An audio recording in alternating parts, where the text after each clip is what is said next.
धन्यवाद देना चाहता हूँ कि आज आप लोगों ने मेरे से चांस दिया अपनी बात रखने का। और मैं अपील भी करना चाहता हूँ सबसे पहले आपके व्यूवर जो देख रहे हैं कि आपके चैनल को सब्सक्राइब भी करें और शेयर भी कर दें, क्योंकि ये जो मैसेज है ये बहुत दूर तक जाने वाला है, लखनऊ तक जाएगा और इसका कहीं ना कहीं कश्यप समाज में और अन्य समाज में सभी में प्रभाव पड़ेगा।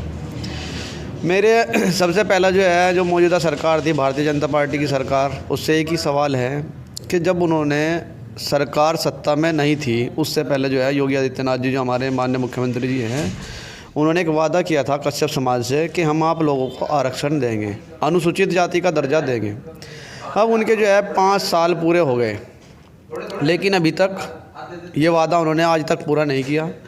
दूसरी चीज़ ये है कि जब उन्होंने इस वादे के अनुसार कश्यप समाज ने वादा किया था कि हम अपना प्रति एक वोट भारतीय जनता पार्टी को देंगे, भारतीय जनता पार्टी को फिर कश्यप समाज ने वोट दिया भी। उसके पश्चात भी यदि ये सरकार कश्यप समाज के लिए कुछ नहीं कर सकती तो कश्यप समाज इससे कोई उम्मीद नहीं रखता। अब कश्यप समाज ने सारी उम्मीदें छोड़ दी हैं और कश्यप समाज अब की बार जो है इसका बहिष्कार करने जा रहा है पूर्ण रूप से।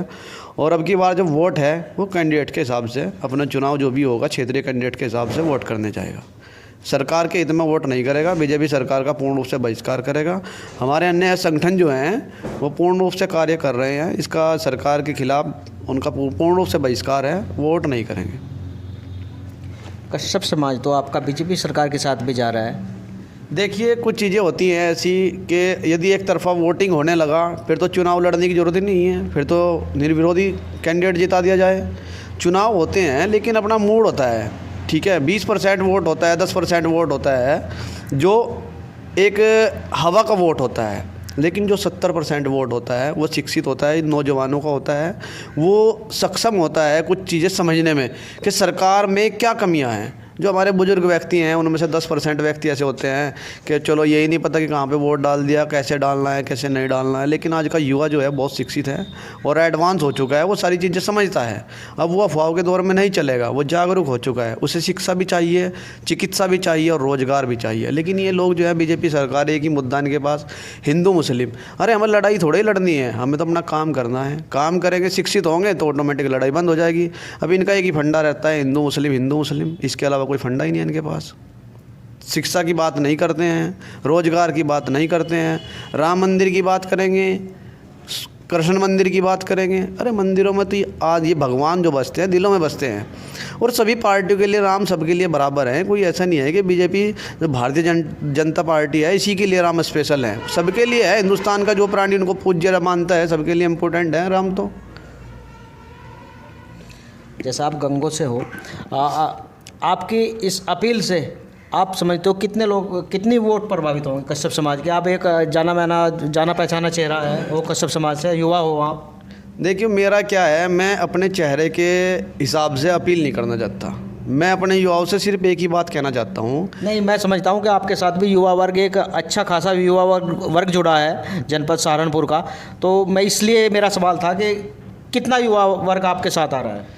देखिए, हमारा जो युवा साथी है, वो जो शिक्षित हमारा युवा साथी है, जो लगभग 60% है, 60% के लगभग जो युवा है शिक्षित है, वो डिसीजन लेगा अब की बार कि हम एक ऐसे कैंडिडेट को वोट दें जो हमारे समाज की समस्याओं को सुन सके। हम हवा में वोट नहीं देने जा रहे हैं अब की बार। जो युवा हैं हमारे, वो हवा में वोट नहीं देगा। जिस तरीके से 2017 में लहर आई थी बीजेपी, उसमें सभी अन्य जातियों ने भी वोट दिया है। ऐसा नहीं है कि स्पेशल कश्यप समाज नहीं दिया है। लेकिन अब कश्यप समाज के साथ साथ उनसे कोरी समाज, प्रजापति समाज, पाल समाज, अन्य सभी अति पिछड़े समाज जो है उनसे पिछड़ चुके हैं, वो बीजेपी को सपोर्ट नहीं कर रहे हैं।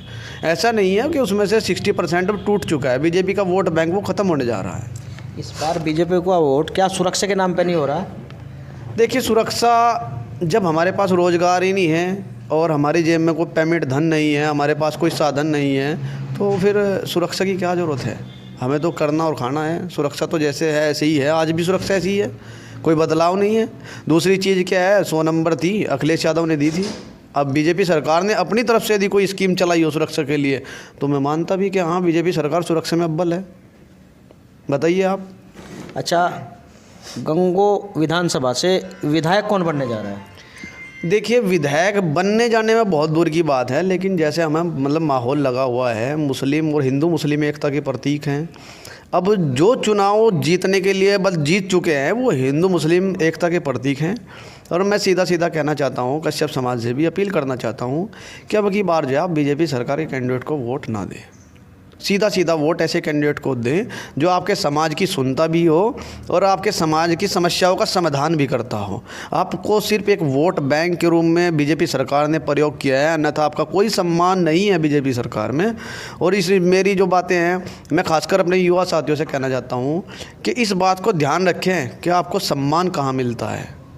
मान सम्मान के लिए वोट दें, रोजगार के लिए वोट दें, शिक्षा चिकित्सा के लिए वोट दें, ना कि हिंदू मुस्लिम के लिए वोट दें। आप तो हिंदू है तो पैदाइशी हिंदू, मैं अब हिंदू हूँ, पैदाइशी हिंदू हूँ। कोई बीजेपी सरकार थोड़े मेरे से सर्टिफिकेट दे रही है कि जो 2014 में बीजेपी सरकार आई है इसने मेरे से हिंदू का सर्टिफिकेट दिया हो। मैं तो पैदाइशी हिंदू हूँ पहले से ही। मेरा गाँव झाड़वन है और वहाँ पर मुस्लिम लोग रहते हैं। मुस्लिम लोगों में ही मेरा जीवन यापन हुआ है। आज तक मेरी लड़ाई तक नहीं हुई किसी से। कौन कहता है मुसलमान गुंडे होते हैं? अरे गुंडागर्दी ना किसी समाज से रिलेटेड होती है, ना किसी धर्म होता है। गुंडागर्दी का ना कोई समाज है, ना कोई धर्म है। गुंडा जो होता है वो अपने कर्मों से गुंडा होता है। ठीक है, वो तो बीजेपी सरकार प्रयोग करती है अपनी सत्ता में आने के लिए। बताएं। चलिए ठीक है, धन्यवाद। ये थे कन्हैया कुमार जी।